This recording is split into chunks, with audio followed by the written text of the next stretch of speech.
break down the disciplinary boundaries, integrate diverse wisdom, and illuminate the path to the soul with the light of the art. Thank you all. Thank you so much.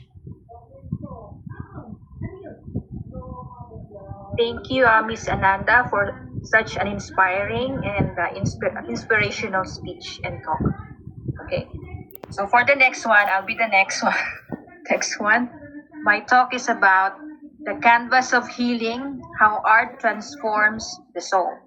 Okay, good day, everyone. It's truly a joy and honor to be here among kindred spirits, artists, poets, dreamers, and healers of the soul. So we are all healers of the soul. Firstly, I would like to thank Brother James Tian for appointing me as artistic director. It's my honor to assume such esteemed position. I also congratulate all of us here. Okay, I'm just going to say something a bit about myself so you can have a background. I have been writing since I was in grade school. So I started becoming a news reporter since 2006. And then I joined International Anthology since 2011 and then published my books 2013 and 2014. By the year 2022, I became an international artist. Okay. So I consider myself as an authentic artist, both a writer and a visual artist. Okay. I have been studying abstraction and art history at the Art Institute of Chicago through their MOCC. I now have my own art brand, Art Heals by Elizabeth Esguerra Castillo. So it's aligned with the art therapy we are going to talk about tonight. Okay. So today I invite you to take a deep breath and allow yourself to imagine a world painted not in chaos, but in compassion. A world where art becomes the language of healing. For this is what I truly believe. Art heals.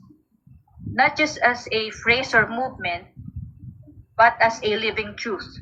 In the heart of my advocacy, Art Heals, a platform and mission dedicated to promoting the transformative power of art to touch lives, heal wounds, and uplift souls around the world.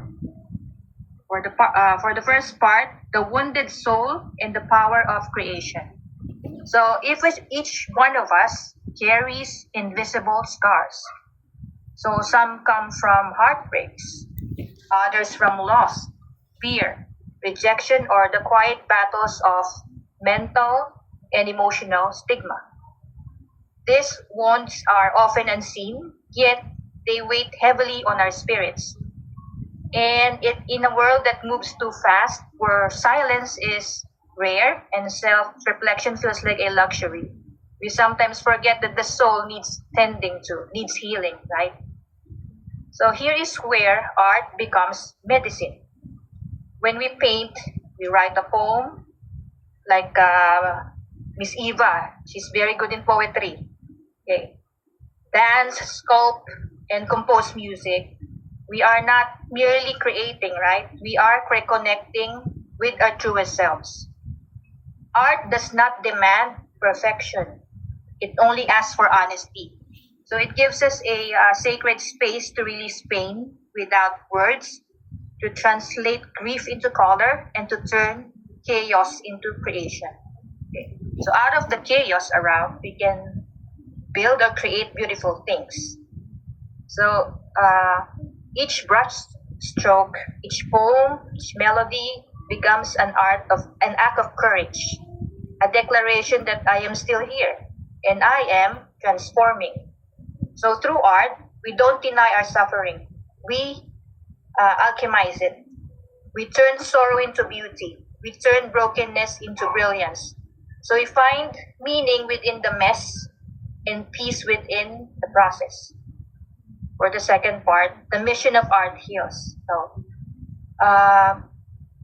our mission as artists, poets, dreamers is clear and heartfelt to promote the transformative power of art as a universal language that transcends culture, race, and creed, a bridge that connects souls, and as a sanctuary where healing begins. We are all connected with each other, right?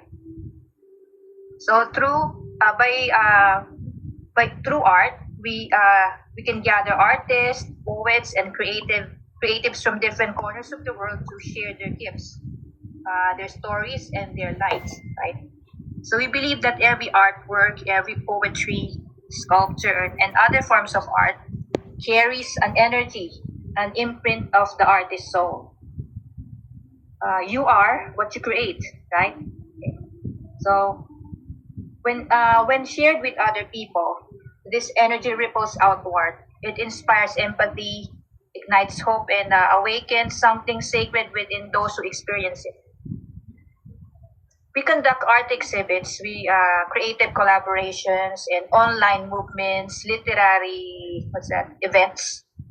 They are not just about showcasing your talents and skills. They are about creating safe spaces for expression, fostering unity through creativity, and reminding humanity that even in our darkest nights, art will always be a flame that never dies. So, because art doesn't just decorate walls and restores lives, it restores lives. I mean. Part 3, the science and spirit of art therapy. It is beautiful to note that many of us feel intuitively about art has been confirmed by science. Art therapy, now widely recognized across the world, helps individuals suffering from trauma, depression, and anxiety reconnect with their emotions and regain a sense of control. Neurologically, engaging in creative activity activates the brain's reward system, releases dopamine, the feel good hormone, and lowers stress hormones like cortisol. But beyond the science lies the spiritual essence of creation. So when we create, we align with the divine energy that brought the universe itself into being. We become co-creators with the source, whether you call it God, the universe, or simply love, right? And in this creative flow, healing naturally happens. We begin to remember that we are not our pain. We are the artists of our destiny. We learn to see life as something happening to us, but something we can change, color, and transform. I got here part 4, stories of transformation. But this is not too long. Allow me to share some reflections I've encountered through the journey. So I once met a woman who had lost everything, her home, her partner, her sense of self. For months, she could not speak of her grief. It's just inside of her. Then one day, she picked up a paintbrush. She began painting sunsets. So every day for months, when I asked her why, she said, because it reminds me that endings can still be beautiful. So that, my friends, is healing through art. In another story, a young poet battling anxiety began writing short verses every morning, lines about light, forgiveness, and faith. Over time, her notebook became a journal of recovery, a mirror of her rebirth. So these are not isolated stories. They are proof that art gives pain a purpose. So in every pain, in every sorrow, there's a purpose.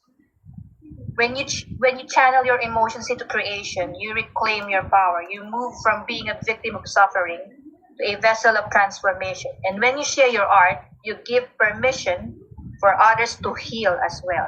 It's not just yourself. You heal others through your work, right? Okay. Part 5, art as a collective medicine. So art doesn't just heal individuals, it heals communities, nations, and the world. Throughout history, art has been at the center of revolutions and renewals. It carries messages of peace, hope, and solidarity that transcend language barriers. When a painting moves us, when a song brings us to tears, when a poem touches something we can explain, that is the soul recognizing itself in another. So that is unity. That is healing on a global scale. Art reminds us that despite our differences, we are all connected by the same emotional palette. There's joy, there's sorrow, love, longing, hope. And when we express those emotions creatively, we begin to build a more compassionate world. So today, I invite you, whether you are an artist, a writer, a dreamer, a poet, or simply a speaker, or a seeker, to let art heal you. Pick up that brush again, write that poem you've been afraid to share, dance even when no one is watching. because each act of creation is a prayer. Each expression of beauty is a form of grace. So remember, you are not broken, you are becoming. And in your becoming, art will be your light, your medicine, your voice. So, for in every brushstroke lies a heartbeat, in every verse, a whisper of renewal, and in every artist, a healer of the soul. So, let us continue painting our pain into peace, our silence into songs, and our stories into light. Because together, we are the living proof that truly art heals. So, that's my speech. For the next one, let's welcome Miss Eva Petropoulos Liana from Greece.